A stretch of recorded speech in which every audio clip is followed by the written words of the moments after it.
You mentioned Langoliers earlier, Mr. Toomey. What are those? Dinah, don't talk to him. Oh, don't worry. I wouldn't hurt the child. No more than I would have hurt that girl. I'm just frightened, that's all. Aren't you? Yes. But I don't take hostages and I don't try to shoot teenage boys when I'm frightened. Touché. What are the Langoliers, Mr. Toomey? Well... I used to think that they were make-believe, but I'm beginning to wonder because I hear it too. The sound. The sound's the Langoliers. Well, I don't know what else it could be. Tell me more about them. Well...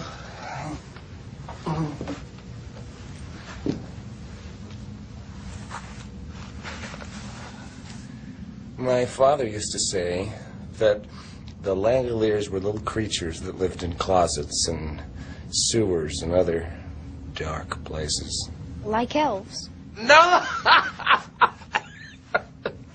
No, not like elves. Nothing quite so pleasant, I'm afraid. He said that all they really were was hair and teeth and fast little legs. Oh, those little legs had to be fast so that they could catch up with all the bad little boys no matter how quickly they scampered. Stop it. You're scaring her. No, he's not. I know make-believe when I hear it. Well, I think what Laurel means is that I'm scaring her. Well, my dad said there were thousands of Langoliers. There had to be thousands of them because there are millions of bad little boys and bad little girls scampering all over the world. Oh, my father loved that word, scampering. I think because it implies senseless, directionless, unproductive motion. Because the Langoliers, they run. They have purpose. In fact, you could say that the Langoliers are purpose personified.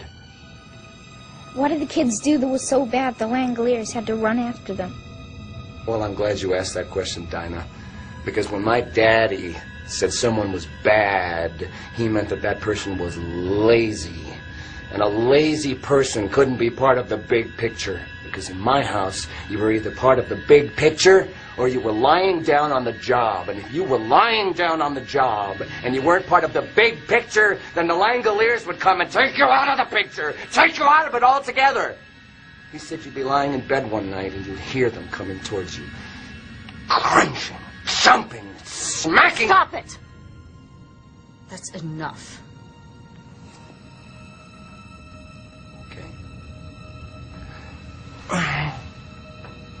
I'll bet you were scared of your dad, weren't you, Mr. Toomey?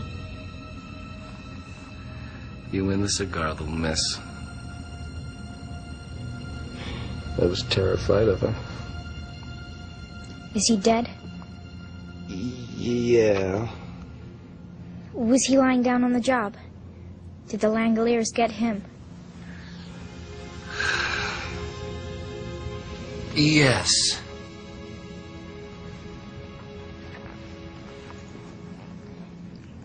Mr. Toomey? What? I'm not the way you see me. I'm not ugly. None of us are.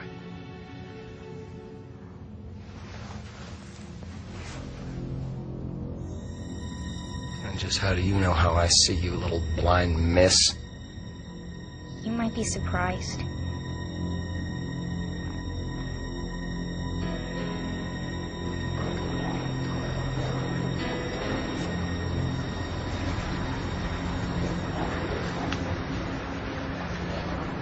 Okay, so what do we do now?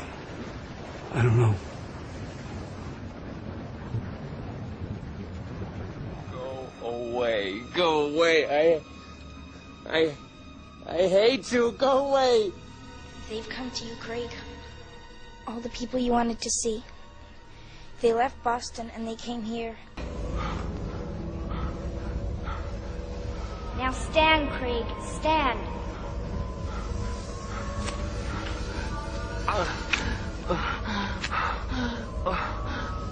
Look at me, Craig. They've come all the way from Boston just to meet you. Tell us how much money you made for us. You want to know how much money I made for you? You want to know how much money I made for you? Yeah. I'll tell you how much money I made for you. I didn't make any... No, Craig! Shut up! Shut up! Shut up! Tell them you lost the money, but it was a mistake, an accident. No! I didn't make any money for you. I didn't make any money for you. I lost money for you. I lost money for you. I lost $43 million. And I did it deliberately! I did it deliberately! I did it deliberately! Ha ha ha!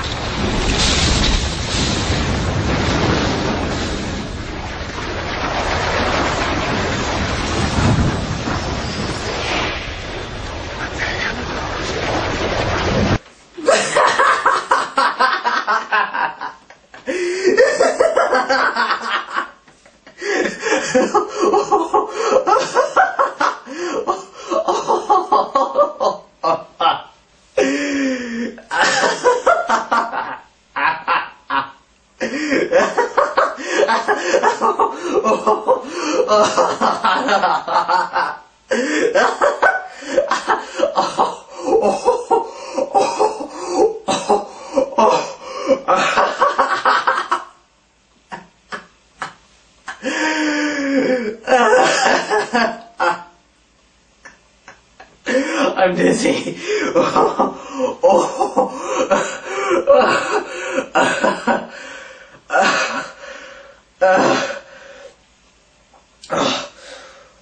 Okay,